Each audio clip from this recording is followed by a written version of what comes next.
বহুদিনের শহরের জীবনে একঘেয়ে ক্লান্তি কাটাতে আজ আমরা বেরিয়ে পড়লাম শিটং ভ্রমণের উদ্দেশ্যে।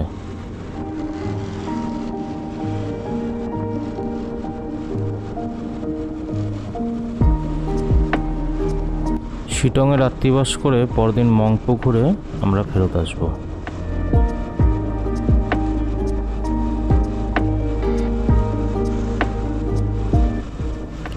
সকাল 7টাতেই আমরা বেরিয়ে পড়লাম, কিন্তু প্রচণ্ড কুয়াশা চারিদিকে। শিলিগুড়ি থেকে সেবকের রাস্তা ধরে এগিয়ে চলতে লাগলো। 10 নম্বর জাতীয় সড়ক, যা পশ্চিমবঙ্গের সাথে সিকিমকে সংযুক্ত করছে, সেটি ধরে এগিয়ে চললাম। রাস্তা বেশ ভালো, কোথাও কোনো সমস্যা নেই। ডবল লেন রাস্তা, তাই গাড়ি সুন্দর গতিবেগে এগিয়ে চলল। প্রচণ্ড কুয়াশায় পরিষ্কার সামনের দিকে সব কিছু দেখা যাচ্ছে না।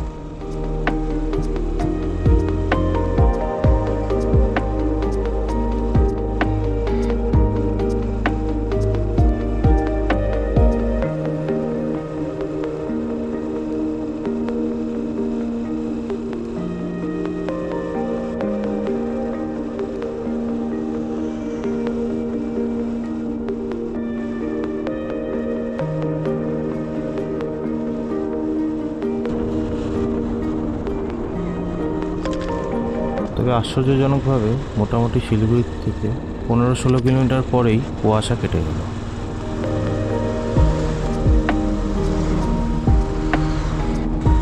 সেবকে পৌঁছতে পৌঁছতে সকাল 9টা হয়ে গেল।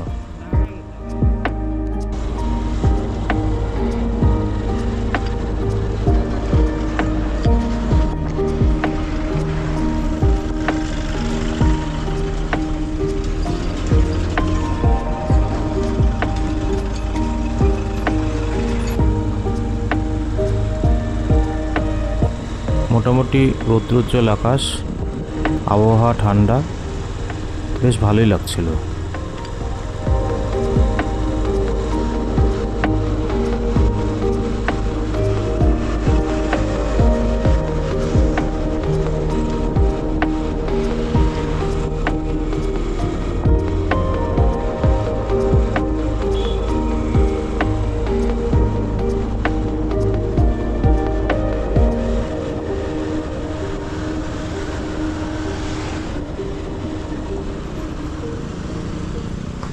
সেবকেশ্বরী মন্দির পার করে করোনেশন ব্রিজকে ডান হাতে রেখে আমরা এগিয়ে চললাম তিস্তা বাজারের দিকে।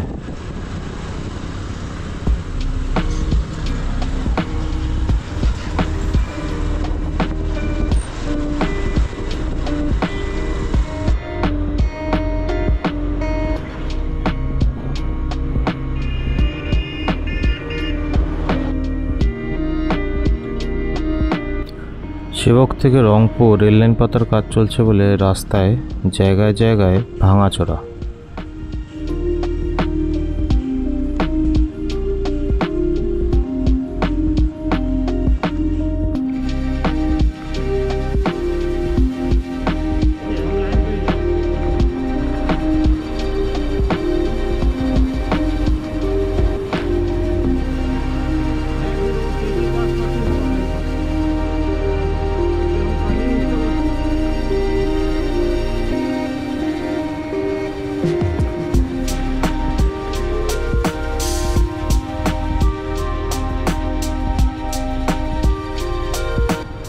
কালীঝোড়া পৌঁছে বাঁ হাতে লাটপাংচেরের রাস্তা ধরে খাড়া পাহাড়ি পথে আমরা অহলদারা ভিউ পয়েন্টের দিকে এগিয়ে চলছি।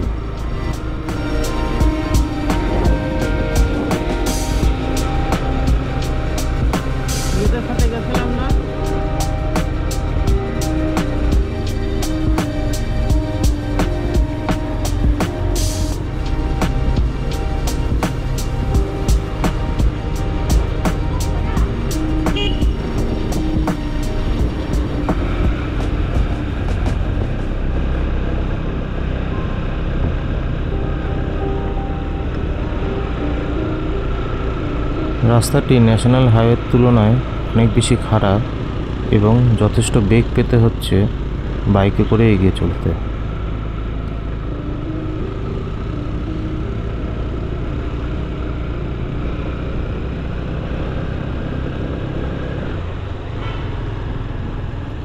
পাইন গাছের মাঝখান দিয়ে এগিয়ে চলা পাহাড়ি রাস্তায় অন্য কোনো গাড়ি ঘোড়া নেই বললেই চলে।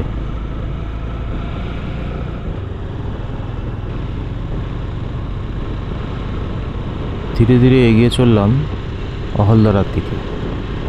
কিছু দূর এগিয়ে গিয়ে দাঁড়ালাম একটি ছোট্ট টি স্টলের সামনে। খুব সুন্দর পরিবেশ, বসার বন্দোবস্ত রয়েছে। কিছুক্ষণ বসে জিরিয়ে নিলাম। আবার এগিয়ে চললাম যোগীখোলা রক ক্লাইম্বিং স্পটের দিকে।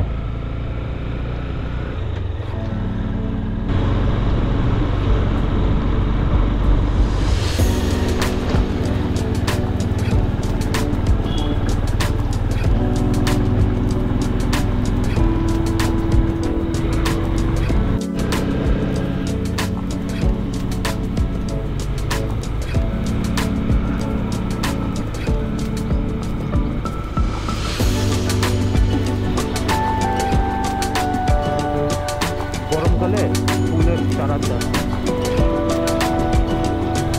এই দিকে রাস্তা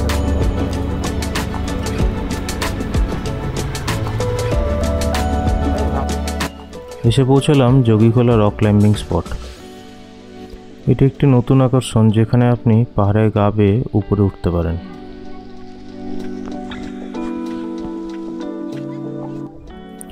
দেখতে যত সহজ, উপরে ওঠা তত সহজ না। নিচে নামা তো আরো কঠিন।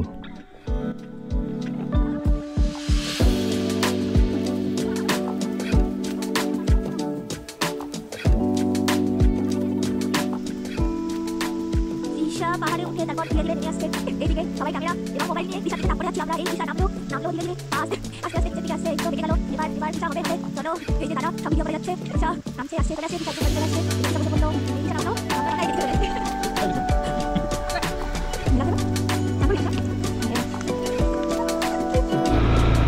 পরবর্তী গন্তব্য অহলদারা ভিউ পয়েন্ট।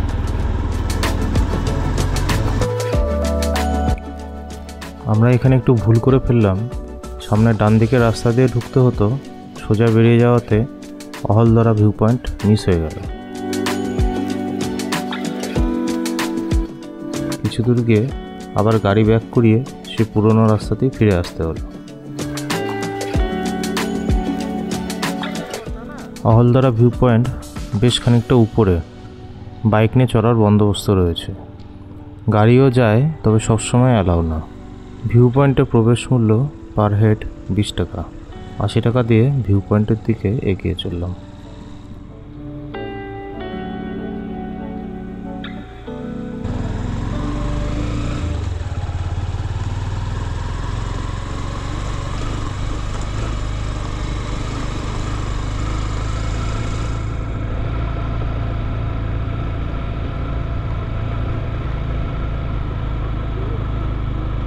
না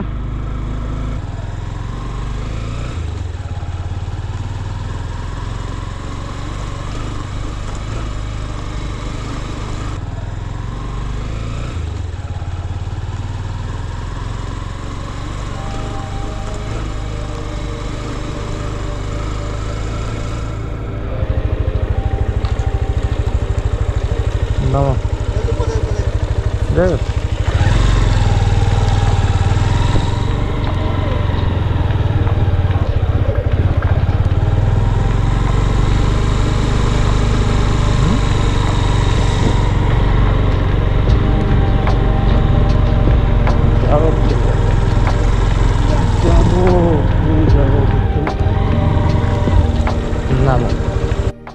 সকাল থেকে কিছু খাইনি, তাই ভিউ পয়েন্টে ঢোকার আগে প্রচণ্ড খিদা পেল। তাই খাবারের জন্য একটি ছোট দোকানে ঢুকে গেলাম। খাবার মতন শুধু মোমো, চাউমিন আর চাই অ্যাভেলেবেল।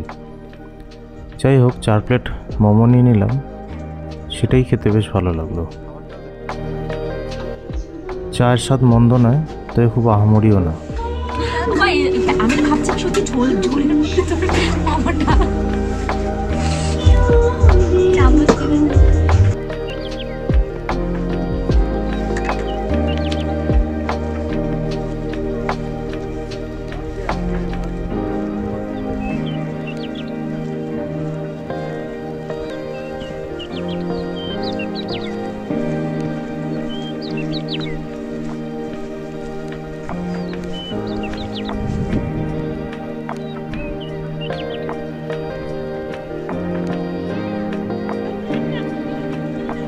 অহলদারা ভিউ পয়েন্ট থেকে মোটামুটি 270 ডিগ্রি প্যানোরামিক ভিউ দেখতে পাওয়া যায়।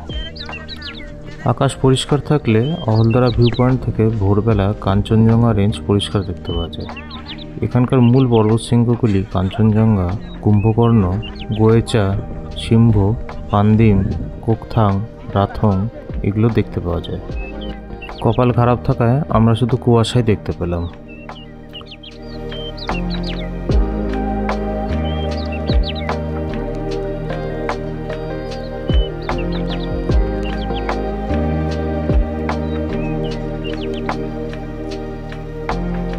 আকাশ একটু পরিষ্কার হতে দূরে তিস্তা নদীর অববাহিকা দেখতে পাওয়া যায়।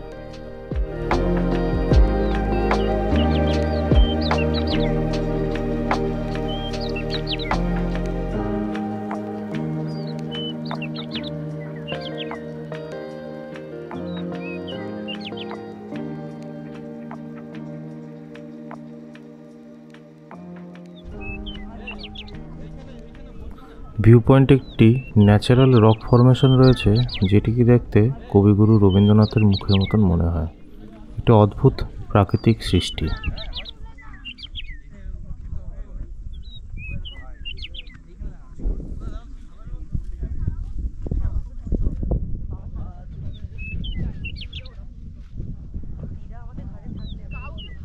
ভেতরে সোয়েটার আনতে তো নেই।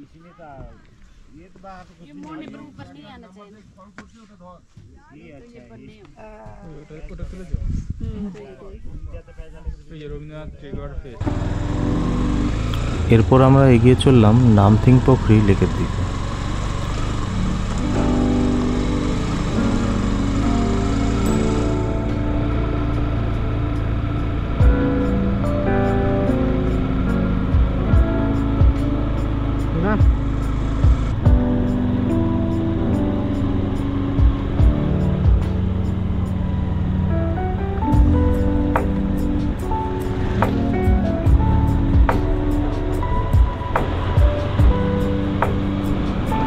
বলে দাও যে ফোন করতে।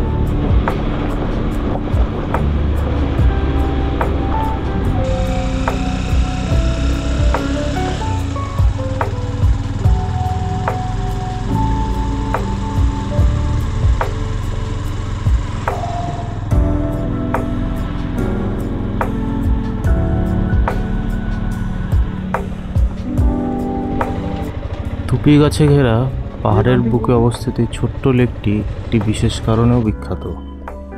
এই লেকের মধ্যে পাওয়া যায় হিমালয়ান স্যালামান্ডার। এটি খুব রেয়ার এবং শুধুমাত্র এখানেই দেখতে পাওয়া যায়। একে তো শীতের মরশুম এবং নির্বিচারে গাছ কাটার ফলে বৃষ্টিপাতও কম হয়, তাই নামথিং পোখরিতে সেরকমভাবে জলের দেখা পেলামই না। স্যালামান্ডার তো দূরে।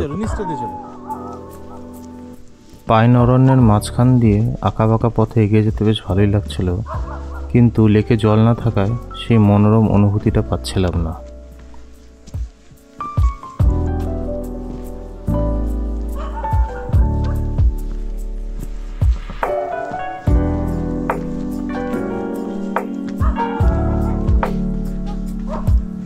এই উপর দিয়ে গিয়ে আমরা ওই সাইডে বাস ঝাড়ের মতো তুমি ফটো, আর এইখান থেকে তুমি নামছিলে কতবার এই ইয়ের মতো মনে হয় ডাক্তার।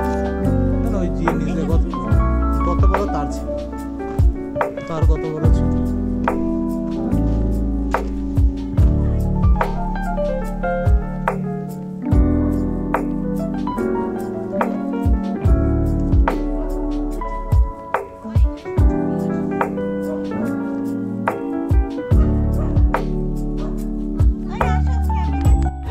পরের গন্তব্য আমাদের হোমস্টে।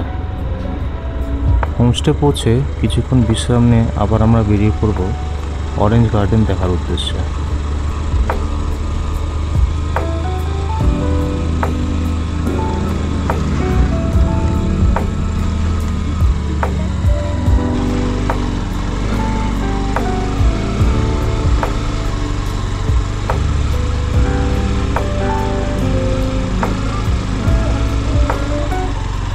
পাহাড়ে একটা গন্তব্য থেকে আরেকটি গন্তব্যস্থলে খুব বেশি দূরত্ব নেই, কিন্তু আঁকাবাঁকা রাস্তা এবং উঁচু নিচু হওয়ার কারণে যেতে অনেক সময় লাগে, তাই মনে হয় সেগুলো অনেক অনেক দূরে।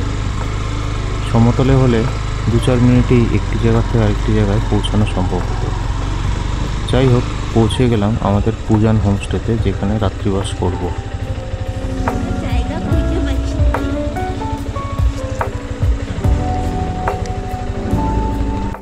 দুপুরে মধ্যাহ্নভোজ করে আমরা চলে এলাম অরেঞ্জ গার্ডেনে।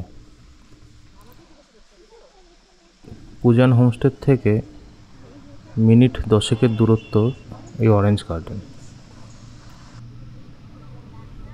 এখানে কোনো সার্বজনীন অরেঞ্জ গার্ডেন নেই, সবগুলি ব্যক্তি মালিকানাধীন, তাই যে যার মতন প্রবেশ মূল্য নিচ্ছে। 50 টাকা পার হেড দিয়ে আমরা প্রবেশ করলাম। ব্যক্তি মালিকানাধীন এই কমলালেবুর বাগানগুলিতে প্রচুর কমলা গাছ দেখতে পাওয়া যায়, যেগুলোতে সারা বছরই কমলা ঝোলে। গাছের থেকে কমলা তোলা নিষিদ্ধ, তবে আপনি দাঁড়িয়ে ফটো তুলতে পারেন, ভিডিওগ্রাফি করতে পারেন, কেউ কিছু বলবে না।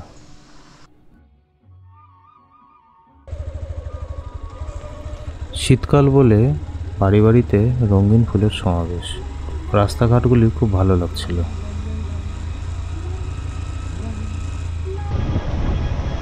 হোমস্টেতে ফেরার সময় দেবারতী ও আমি দুজনেই পুরনো গানের তালে গলা মেলালাম। চলো গান। এই পথ যদি না শেষ হয় তবে কেমন হতো তুমি বলো তো, যদি পৃথিবীটা স্বপ্নের দেশ হয় তবে কেমন হতো তুমি বলো তো। শেষ হয় তবে কেমন হতো তুমি বলো তো, যদি পৃথিবীটা স্বপ্নের দেশ হয় তবে কেমন হতো তুমি